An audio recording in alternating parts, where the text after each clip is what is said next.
You see me? Yeah, I see Okay, you. all right, good. All right, so, did you hit record? You didn't turn on, you hit record. Well, that's the red. Yes, we're good. Okay, thank you. All right, so we're going to talk about landscape oil painting, and the reason I love landscape oil painting is because I learned how to do it when I studied in France, and guess what?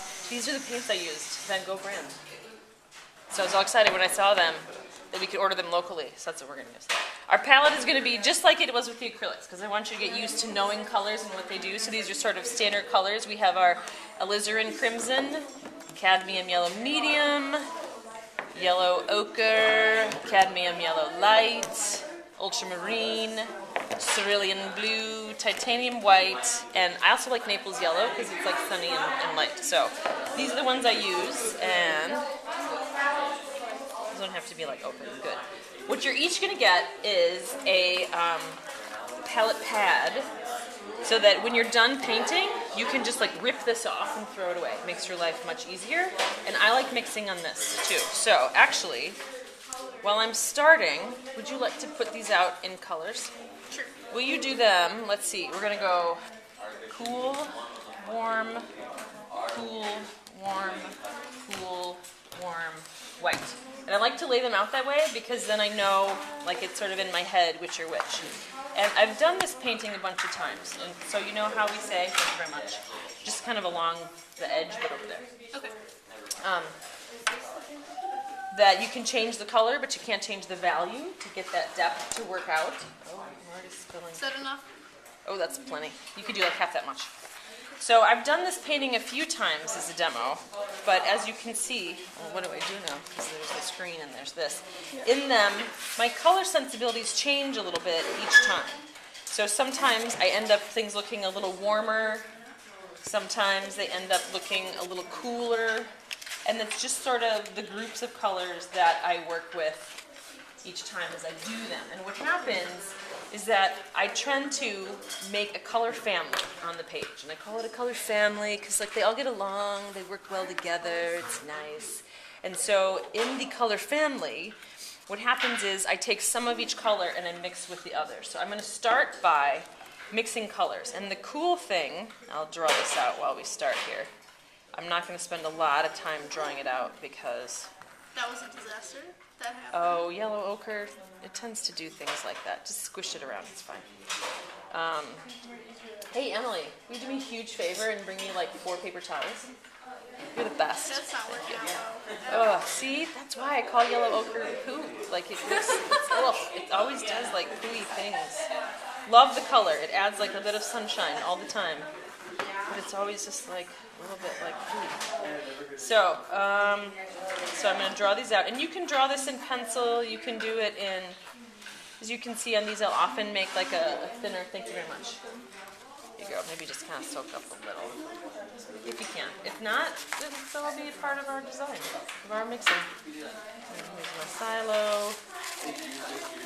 Here's my other barn. Oh, it goes above. So I'm less concerned if this is exact right now. Just leave it. Don't worry about it. There's nothing needed. It's just new paint. Wow, this is not my best here. This should be here. I should have had this drawn before. I think I did, but I don't know where that canvas is. There, here's my post, here's my green thing, and then bless you, here's this. So I don't want to spend too much time. I want to get proportions and things mapped in, but I don't want to spend too much time on this part of it because I'm going to cover it all and build up layers and, you know, have all these different things working together and happening in here. So let's move these guys out of the way. And I had this, oh, and I took a picture of me. Where's this one? See, there's me. I'm painting in the landscape. One of the most fun things I've done is actually get a travel easel and then just go paint outside. It's so much more fun. So I'd like to do that with the field trip with you guys, but it's getting really cold. Thought we'd be on this portion of this project quicker. So we'll see. We'll see how it goes. And I have my palette knife. That is so gross, isn't it? And because we're in a basement classroom, stuff all over. That's okay. And because we are, you can like sit, it's okay if it's Yeah, I know. Okay, thank you though. And we can't have a lot of fumes. Even though we're using oil paints, we're going to be using safflower oil, which I bought at the grocery store. This is fancy grocery store. I bought at the regular grocery store too. You can find it. And Murphy's oil as our cleanup. So often you'll use like linseed oil, which someday when you're famous and painting things, that works well. When you're a student and have to work on the cheap, linseed safflower oil from the grocery store works really well. I've used sunflower oil before. And I've also used, and turpentine is what you'd use normally to clean your brushes, but the fumes are really bad. Or odorless mineral spirits work, bad fumes. So odorless, sort of. So I like linseed oil or safflower oil, and I like Murphy's oil. Murphy's oil is just a cleaner that's meant for your wood floors. It cleans your brushes really nicely. So I use those instead. Now what I'm going to do is I'm going to start to mix the color palette here. So today we're really mostly going to be talking about mixing colors. So I'm going to look at this. I'm going to start with maybe this yellow. And I'll get a series of colors mixed together that's really pale. So this is actually, I'm going to get out the Naples yellow because it's a pretty pale color already. It's going to make it a little easier to start out with. So, and it helps to mix enough right away because unlike acrylics, when we worked with those,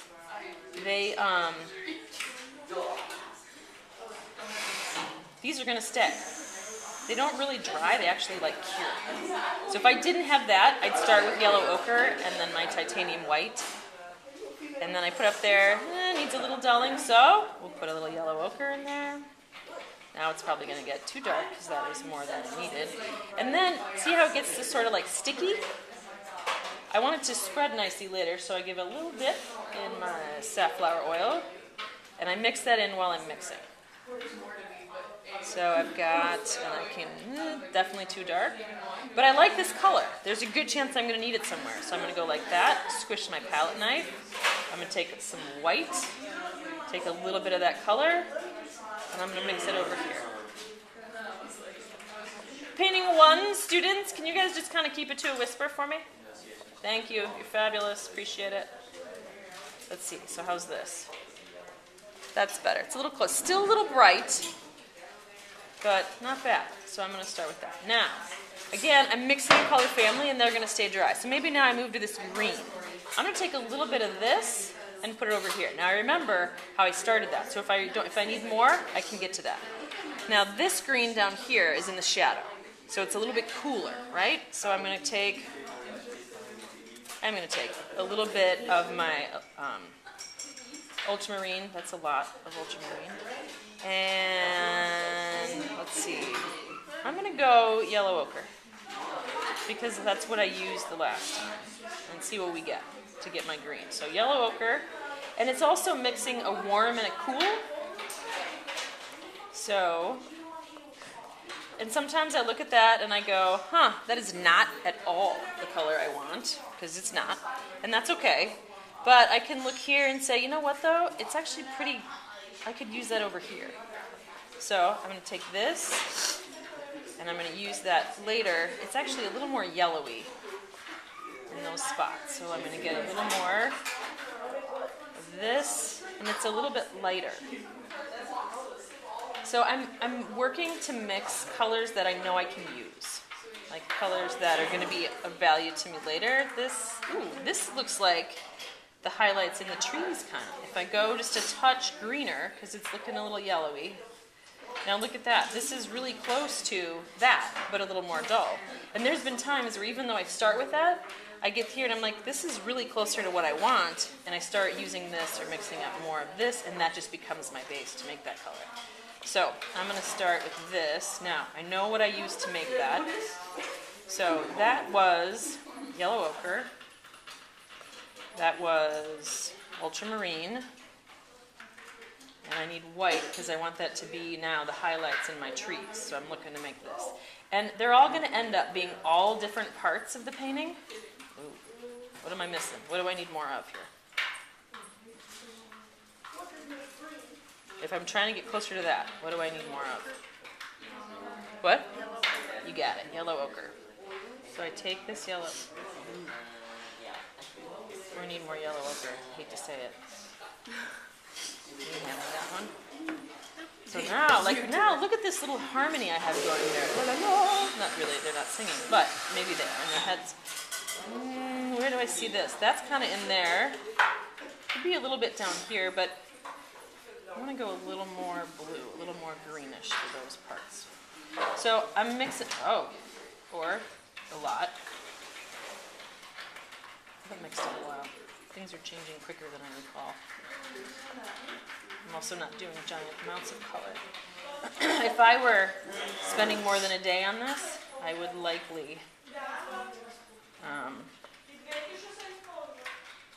that's pretty dull. I want to brighten that up a little bit. Is that anywhere in there? Maybe in here. So now I have this, because there's a lot of greens in these trees. So I have this like little family of greens in there.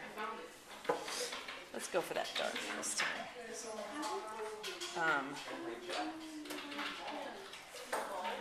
That are going to work for the different parts of the trees. And sometimes I take this little family and I say, you know what, I got to add this. So this is nice and dark, but what's going to be in the absolute shadows of my trees? What color? If the trees are green, what color is in the shadows? Dark green, and what else? Red. And red. Why red? Because it's complement. Exactly. So now when I really want to get some of that shadow, I'm going to take some of my green, I'm going to add a little bit of the alizarin crimson.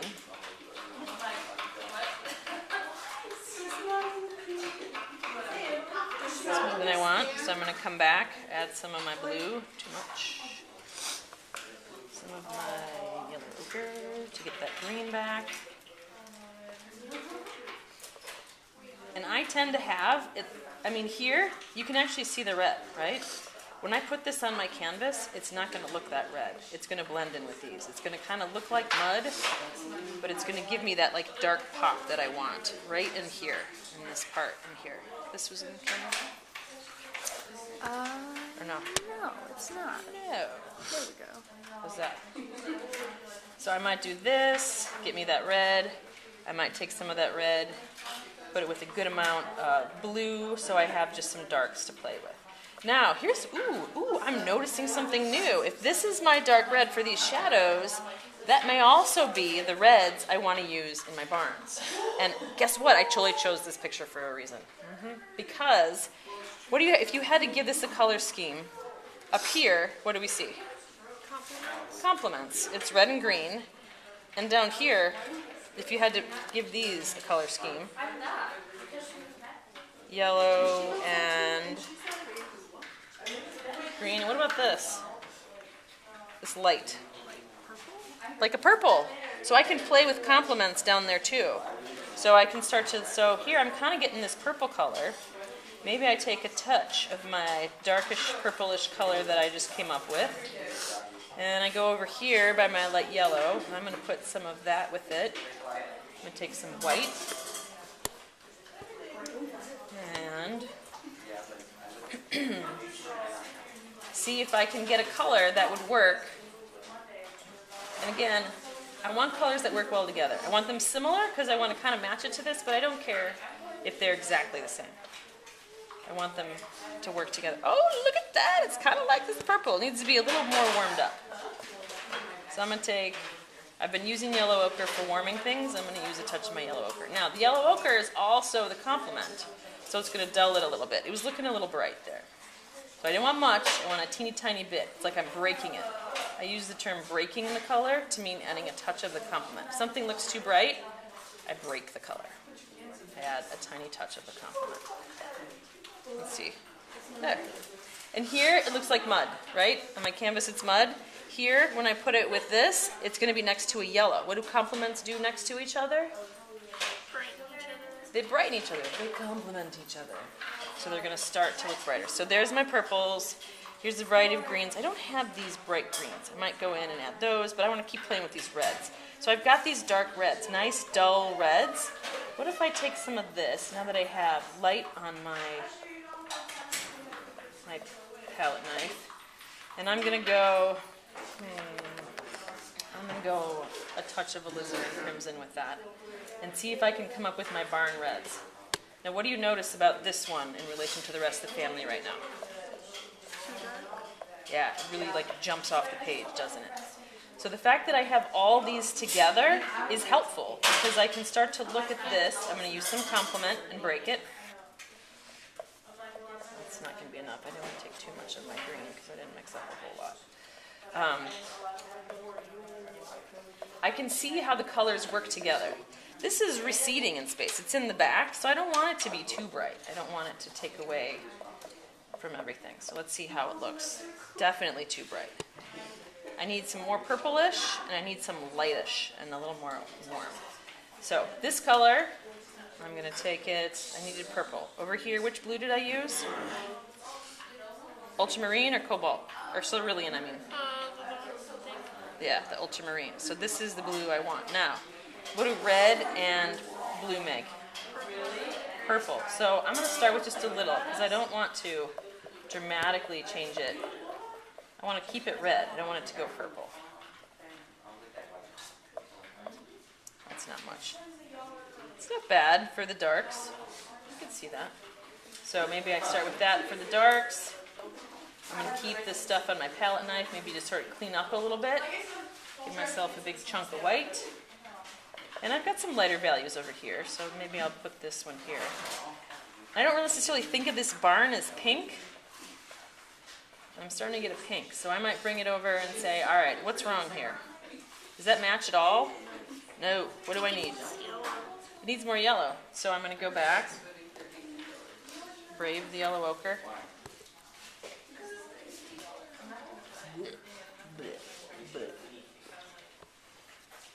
There's something about this pigment that does that. But there's also something about it that whenever you add it to paint, I feel like it makes everything look sunnier. Funnier, I like it. So I could also be warming it up by adding some of that, I could try some Naples yellow, I could try some of the cadmium red medium, but the thing is, I'm trying to be similar with my color choices, so the fact that when I warm things up, I use yellow ochre. If I do that and this is still not at all the color I need, then I go back. Then I'm like, all right, I'm going to start over. And sometimes I'll scrap like 3 different colors. By the time I'm done, I'm like, you know what? It's not working. That's closer. Much better. So I have that one for the light. I have this one for some of the darks. This is really a pretty grayish purple. So maybe I take this. You know, that might actually match that to be that.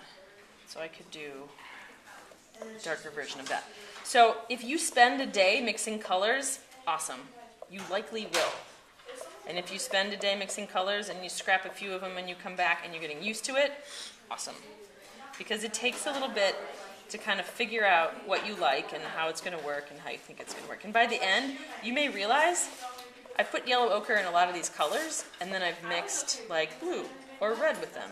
So really, I'm adding red, blue, and yellow to a lot of my colors.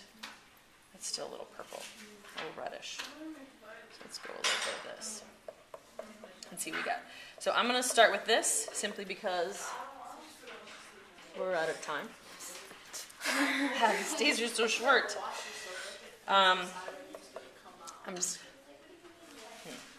So I've mixed my color family. Questions about that? How do we keep the colors once we mix them up? Since they're on the thing. They'll stay. They'll stay. Just put them. You guys don't really have a flat shelf, do you? Mm-mm. We'll find a shelf for you and put them on there. We good? We can stop that. You stopped it? How? Press the red button, I think.